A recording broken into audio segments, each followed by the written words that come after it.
let's all welcome Mr. Genesis Reonico. Good afternoon, everyone. Ang pagkakarinig ko, sabi sa labas, business stream daw to or breakout. But it is indeed. Because nowadays, there's a lot of opportunities out there that you can earn from. And social media is one of the most potent way or potent sites or areas where you can start. Whether you are someone may simple skills to someone that has really complex knowledge and information that you would like to share. But for this afternoon, what I'll be doing is I'll be sharing with you starting from a point of view of someone who actually started from nothing. And when I say nothing, it's somewhat I left everything just to start this career. Kasi I know some of you already have a good career or is earning well. The problem is, sometimes nakakatakot talagang, alam mo yun, yung mag-jump off the boat na to start your online career or to earn online, to do e-commerce, to offer your services. And you know, my goal for this afternoon is for me to be able to inspire you to also take that leap. Na may nabubuhay pala kapag tumalon doon sa leap na yun. And it is possible. And that's where, you know, the type of work are now heading, you know, which is basically online. So, our topic for this afternoon is basically become a purpose-driven social brand as a person. Just like what I've said earlier, you are asked to choose between the two breakout sessions, whether it is for church or it is for business. But basically, as a person, in the online world, especially nowadays, you yourself is the core of your business. So it is important that we begin with you, your personality, and of course, you must be purpose-driven. There should be a reason why you do these things, okay? So, this afternoon, the topic will be divided into two topics, basically, or two segments. I'll be sharing the 4 P's and then the 7 Q's, well, which basically Q means questions. So along the way, you will be reading these questions, so I'll be sharing them to you, and hopefully you can take note of that, or if you want, you can, you know, just connect with me in Facebook, and I'll also share the slides to you. So, are you ready? Ready na ba to begin this journey? Okay, good. So, ang first P natin, any guess? Any guess? Ang daming P, di ba? Passion. It could be, but that's not the first P. May kinalaman yan sa ating title. Sige na nga. Ay, sanggal. Ayaw pa kayo. Oh, hula pa daw, hula pa. Ayan, hula pa. Okay, sige. Sure na namin. Pera, sana, di ba? Sana, pera. But it is the person. If you want, kasi what Miss Janet have shared earlier, there's a lot of things that you can do online. You know, but to start online, ikaw mismo yung #1 resource mo eh. You will be the #1 brand advocate. Ikaw halos gagawa ng lahat. As the most common term nowadays, back then, yung salitang CEO is Chief Executive Officer.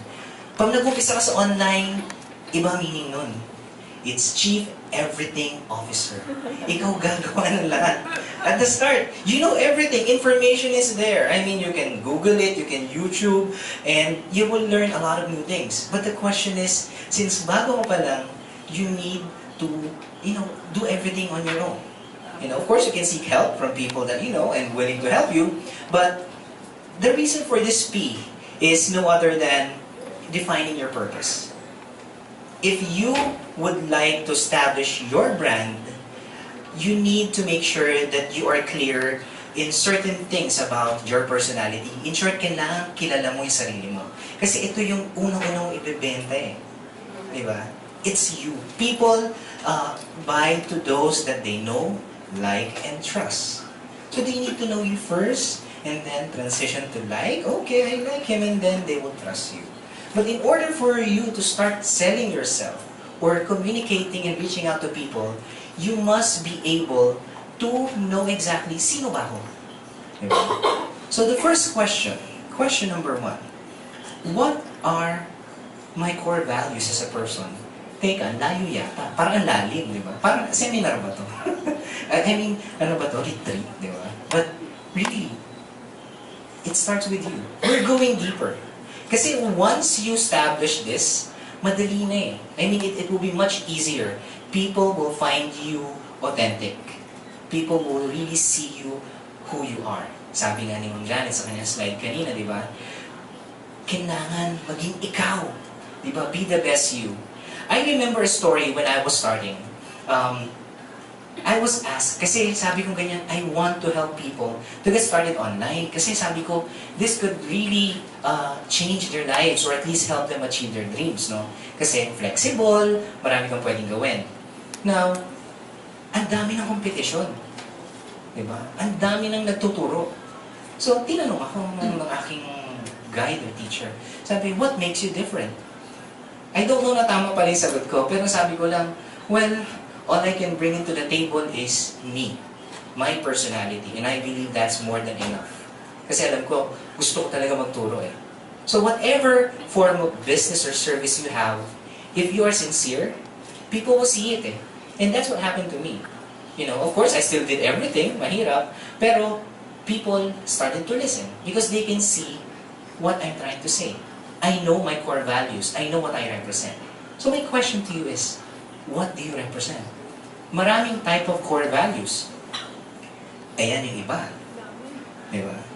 Pero marami pa rin kulang dyan. If you will message me Facebook later, I'll give you the link. I'll give this to you guys. Para at least magayon. So itong mga questions na binibigay ko ngayon, these are take home. No? So it's a challenge again. Bakit take home? Kasi only few people actually take action. It is my challenge to you. Even kasi marami akong mga students, I'm giving out for free din yung mga materials, but only few of them actually take action. Diba? May test nga akong ginawa. Sabi ko, sino kaya ang mas mag-aaral? Yung nagbayad ng 1,000 o yung nagbayad ng 3,000? And true enough. Ang nag-aaral talaga yung 3,000. Bakit? Yung 1,000, okay lang yan. Mas malakas ang katamaran kaysa sa 1,000. Diba?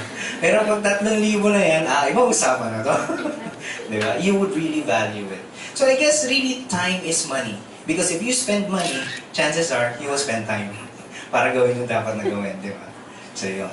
So, what are your core values? No? And then, next question is, what are my standards as a person?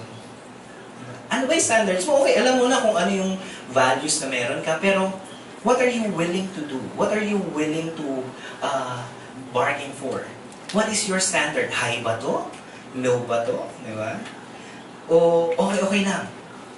You need to define this because if you are dealing with people, they will see whether you are someone na, wala lang yan, or someone na talagang trying to offer things further and make things better, even if you're not required to give that. You know? That's what we do in our students, no? Nagugulat sila, tapos na yung program, teka, may one-on-one pa tayo. Hindi kasama yun na. Hindi, gusto ko lang makasigurado, baka may masabi ka eh. Kaya one-on-one pa tayo, hanggang makakuha ang kliyente mo, parang ganun. So that's what we do. Although we don't promise it, we always try to make sure that we over-deliver. Because, well, I mean, kasi kawawa din naman yung tao. We know that they want to succeed.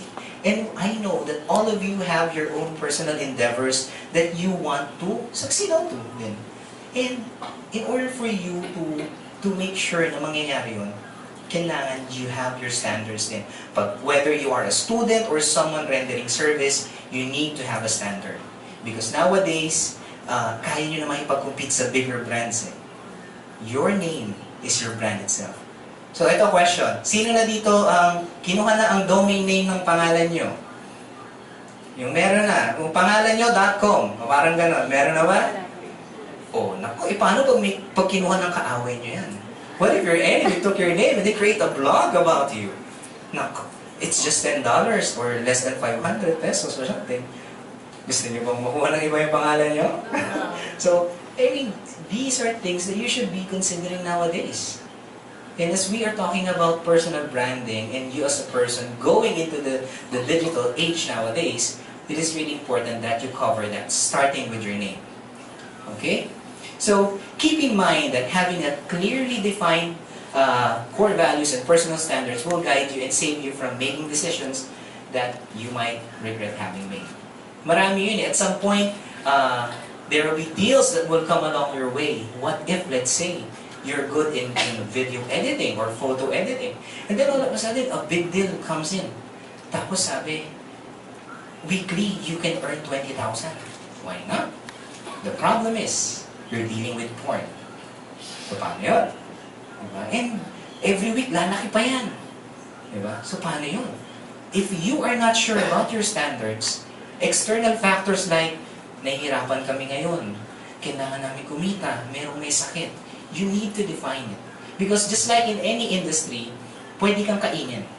And in online, especially online, that hindi mo nakikita yung tao that you're dealing with, it is very important that you know your core. So in short, sabi nga nila tibayan mo ang tayo mo before you go into this. So whatever online ventures that you will do, make sure that as a person you are whole. Para pagpasok mo rin, buo ka rin. And people will see you as you are. So that is yung first P. Okay? The person, you. The second P. Nandun sa screen ang P. Purpose. True. Purpose nga. That's the second P. For me, before I started, it is really clear for me what I want to do.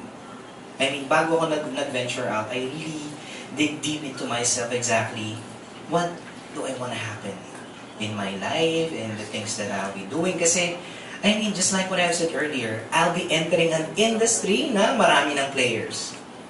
Whether it's kanina nga, real estate or sales, whatever industry or services that you would like to offer, there will always be competition. So you need to be sure and clear about your purpose. If you are someone who would venture into digital marketing or digital sales or work or whatever forms of digital engagement that you will do. Okay? So, anong purpose mo? Kaya nga, this is the question eh. Why do you want to build your social brand? Okay ka na. Alam mo na kung core values mo, but why? Bakit? Ano ba? Ano? Trip lang ba? You just want to try it out? Or you really want to make a difference? I believe earlier, you were asked to choose, di ba, kung which breakout sessions that you would like to venture into. And knowing that you've chosen a business related stream or breakout session, chances are you want to make things happen. Okay? And what is that? Ganun na ba kalinaw talaga yung purpose ninyo? As you can see earlier, you get a lot of information. But what we're trying to do now here is to make you think. Make you think whether this is something that you're really sure about. Diba? Sabi nga ni Ma'am Jan kanina sa example na sa crowdfunding, di ba? Ano ba, okay bang itry at mag-fail? At least hindi na sayang ang time. So you need to know your purpose. Is it really to test it out? Are you willing to really feel the pain, the struggles, the failures that comes with it? Because you are basically an entrepreneur once you started doing online things, whatever it is. So, what is, or why do you want to build your social brand? Ask yourself that, okay? And this actually falls under your purpose. So, yun nga, before I started, I'm very clear already on, what I want to do. I want to teach people. I want to help them so that they can easily get started online. Because nung nag-start ako, way back 2008, wala pang nagtuturo. I mean, there are people na nagtuturo but mostly international na hindi ideal for Filipino settings. So, sabi nga natin, if nobody's teaching you, chances are, if you go into battle, which is starting an online career, you'll end up getting bruised, getting hurt with many different things. And that happened to me. My first client, which I did since wala akong masyadong alam, I don't know any better, somewhat abused me in terms of pay. No, not physical abuse, but in pay. What happened is, if there are tasks that I need to deliver, as a very simple task like, can you send this file to me? And I wasn't able to reply or send the information right away.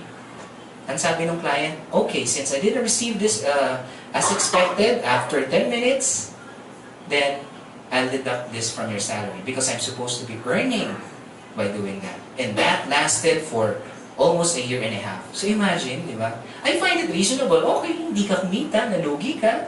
Sabi mo, nalugi ka, then ibawas mo sa akin. So imbis na ako bayaran, imbis hindi na lang bayaran, may minus pa sa sweldo. So it's really hard, no? But there are many benefits into this career. As I have said, working from home, less daw ang burnouts, no? Telecommuting improves employees, yung kanilang happiness, life balance, health, and loyalty in terms of what they do because you really have more control. And the nice thing about doing any online career or online business is that you're an entrepreneur, meaning to say, kapit mo oras mo, you can do this anytime and anywhere. And in fact, you can really just decide, you can be as creative as you want. So that's just a short, sharing when it comes to the online thing that I'm doing, no? And here, of course, purpose, di ba? Shinare nga ni Pastor kanina that there's a peace plan na tinatawag where the community actually follows, and try to achieve. And through this, it falls under their purpose, one of their purpose. So it is very important that whenever you're going to venture into anything, and especially in online, dapat you know your purpose. Okay. So question number 3. What is your purpose? Why do you want to build your social brand? It doesn't matter whether it is for your personal growth or for your pocket or to help anyone. Make sure you know why. Why you do things. Because if you don't know, you're just adding noise. Masyado na maingay sa social media. Huwag na po tayong dumagdag sa newsfeed at kung ano naman. Noise lang po pag walang purpose. So if you can't define dito pa lang kung hindi ka ganun ka-clear sa purpose mo, might as well think about it first and then attack again. Diba? It's either you win or you die. Parang ganun yun or you stop na lang. So, let's move on to the third P. Ano kaya ang third P? Parang hindi, wala na to sa screen. Hindi na lang ipapatagalin. The process. Now that you're clear about you as a person, buo ka, you enter into an industry with a purpose, you will now go through the process. Ito na yung tinatawag ni Ma'am Janet nga kanina na hero's journey. You will now go through this journey where you will feel uncomfortable, you will feel rejections, you will feel success din naman and fulfillment about what you do. Whether may bayad dyan o wala. Diba? Because you know your purpose eh. Unless your purpose is to earn, of course. And the first thing that you need to make sure that you are aware of when it comes to this stage or the process stage is for you to define the steps. So what steps do you need to take to build your social brand? Ako, when I decided to really venture out, alam ko there are many information and knowledge that I still need to acquire. And what I did is I decided to learn again. Okay, I decided to learn again and enroll into certain programs. And that has been a little tough because the program that I'm trying to enter into is expensive, or should we say, I cannot afford at that time. So what I did, I tried to look for people who can help me. People who will support me. Because there will always be detours. There will always be detours, kahit ano yan. And for me, I developed a mindset that helped me go through a lot of challenges as I start. Even up to this point, I'm still encountering challenges in this online journey that I have. And the mindset that I have developed is this. Detours are simply markers of great opportunities and blessings that lies ahead. Because whatever challenges that you have, once you overcome it, definitely there's something better. So for me, iniisip ko kahit mahirap yan, sabi ko, hindi, this will work. Because kung mahirap, ibig sabihin, may kapalit. So, there's a tip that I need to give you guys, which is surround yourself with people who believes and supports you. For me, what made my first step possible is the support of my parish church. I'm lucky enough that by simply asking them and within 24 hours they said yes. Of course, it's not free. I told them that I'll pay it in installments, and I'll also help in managing the fan page and website of the church. So, alam mo, para tulong na rin. So, that's what I did. And of course, hindi lang naman syempre financial ang mga kailangan tulong nyo, but rather, sometimes you already have the money. But the challenges that goes along the way, hindi ganun kadali. And you need people to support you, and that's where your family comes in and your friends. So, question number 4 is this. Who are these people na handang tumulong sa inyo? Ready to give your time, talents, and treasure. Yung mag-nourish sa inyo. Do you have people like that in your life? Sige nga, i-affirm nyo. Meron ba? Yes? Yes. Meron naman, meron. Kasi, alam nyo, hindi lahat yung darating until you affirm it to yourself. So you need to make sure that you are sure that it will come. And another tip that I have is, look for someone who can guide you and mentor you to where you want to go. If you want to be able to sell a lot of properties, then look for someone who's doing it. Reach out. Ang secret nga daw na narinig ko one time from a famous marketeer is, enroll, kung may program yung tao, enroll to that program para you have the chance to really ask questions and build relationship. And through that, you'll be able to also learn what they have. Because kung ano ka lang, pa-message ka lang, syempre, of course, hindi naman magre-respond agad yun. Syempre, busy rin. But if you are part of something that the mentor is also committed in delivering, then that's where the relationship will begin. There are many forms of mentors. May tinatawag tayong public mentors and private mentors. Ang public mentors ay yung mga celebrities na may mga books na, may mga shows na, and all of those things. Marami ka rin matututuhan doon. Through their blogs, through their books, through their videos. But there are personal mentors that you can really benefit from. Who are they? So, question number 5. What qualities and achievements does the mentor advisor you're looking for must have? Diba? Hindi tanong kung sino eh. We start first with quality. Because you can easily see, maring may mentor na charismatic eh. May mentor na talagang magaling magsalita. But really, you need first to define the qualities. Kasi baka mamaya na-attract ka lang. Yung pala, hindi para sa'yo. Diba? And they're not in line with what you want to happen in your life. Diba? So yun yun. So that's it. So search for them on the internet and social media and find out who they are and contact them. Try lang. Kasi, you never know who will be responding to your messages. So tip number 3 is be consistent.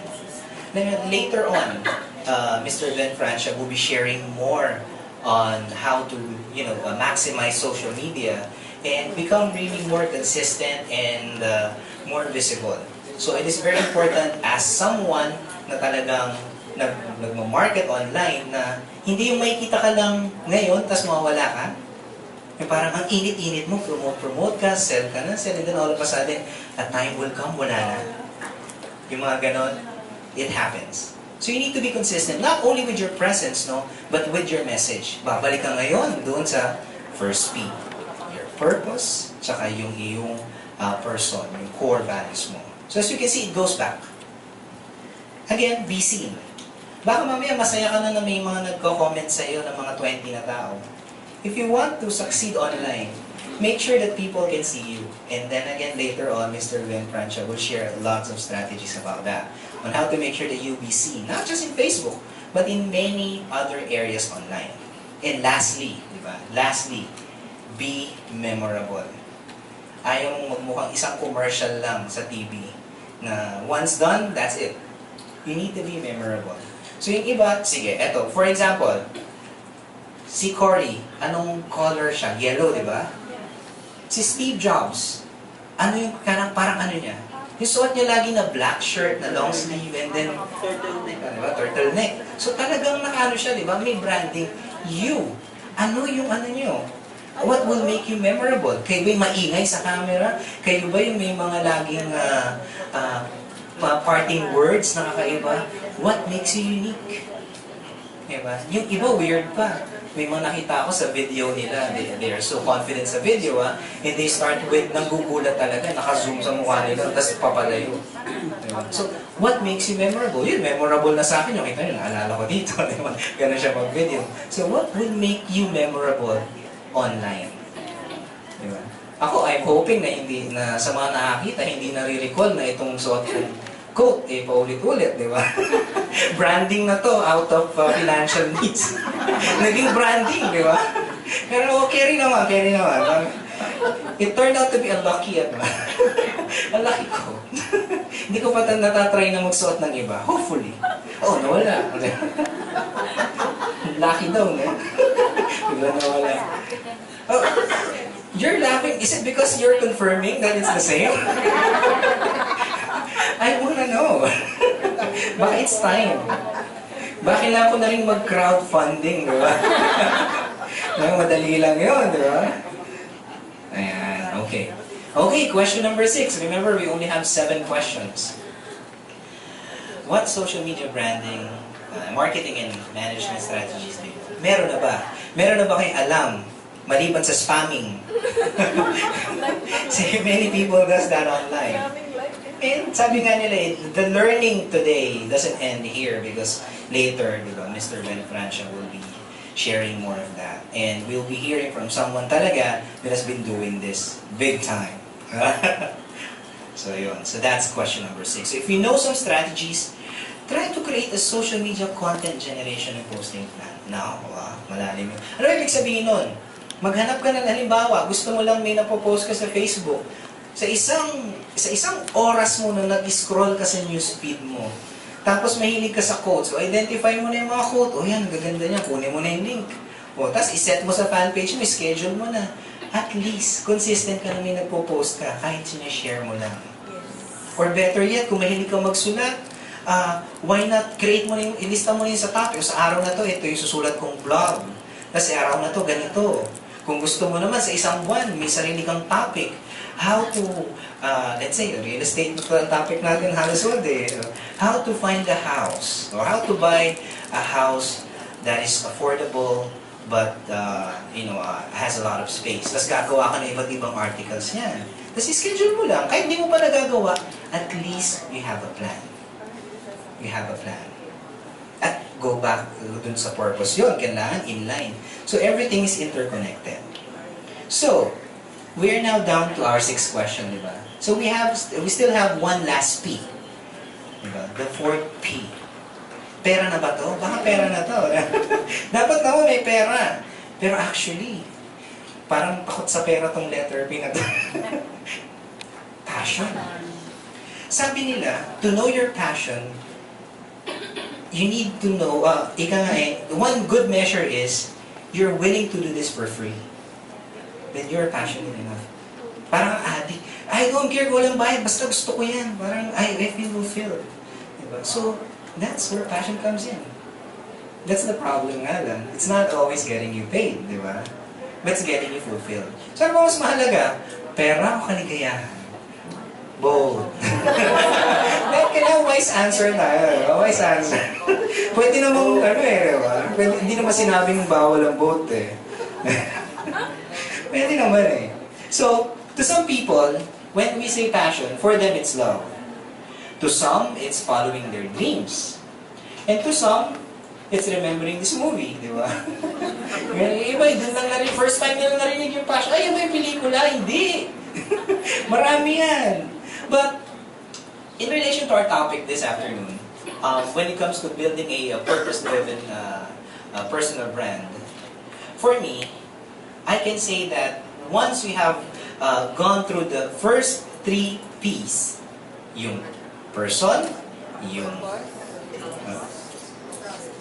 process, okay. Pwede nating sabihin na you're like a Ferrari. You were able to set it up right. Everything is good. The problem is, kung wala kang passion, hindi tatakbo yan because passion is basically your key. It will get you started. Ang tanong, gano'ng katindi ang passion mo? At dyan naman measure yan by mileage. Because, according to Dan Schwaber, Passion is personal branding fuel. So, hanggat gusto mo gawin, tuloy lang. Tuloy lang. So, passion will keep you going. So, without this fourth P, I don't think many ventures or many startups nowadays or endeavors will succeed. And whatever purpose that you have put into your venture, whether it is for personal or business, without really the love for this thing that you like to do, whether it is to help your church, to raise more money for charity, or to have a business that change lives and help the world, passion is the most important aspect for that. So, our question number 7 is no other than, are you passionate enough? Doon sa sagot mo sa ibang mga questions. It's okay to say, baka hindi.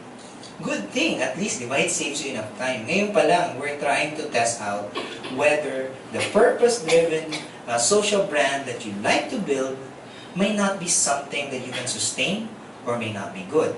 But it doesn't mean that you should stop. Because, baka kailangan niya ng konting tweaking. Baka hindi ka para sa sales. Baka para ka sa marketing, although medyo related.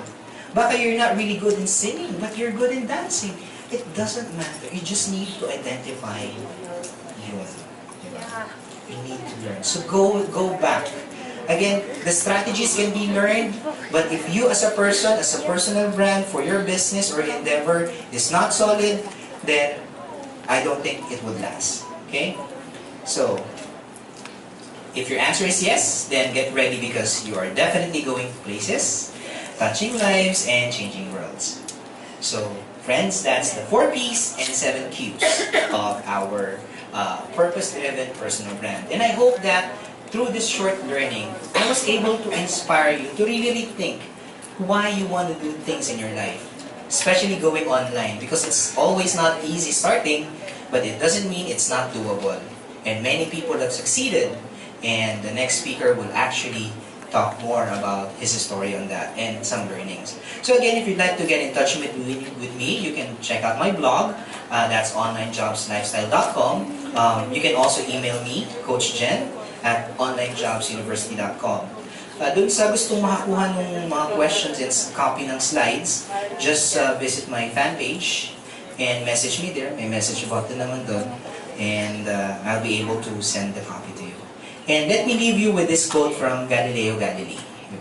You cannot teach a man anything. You can only help him discover it in himself. And may those 7 questions lead you to the right direction. So once again, thank you for listening and God bless.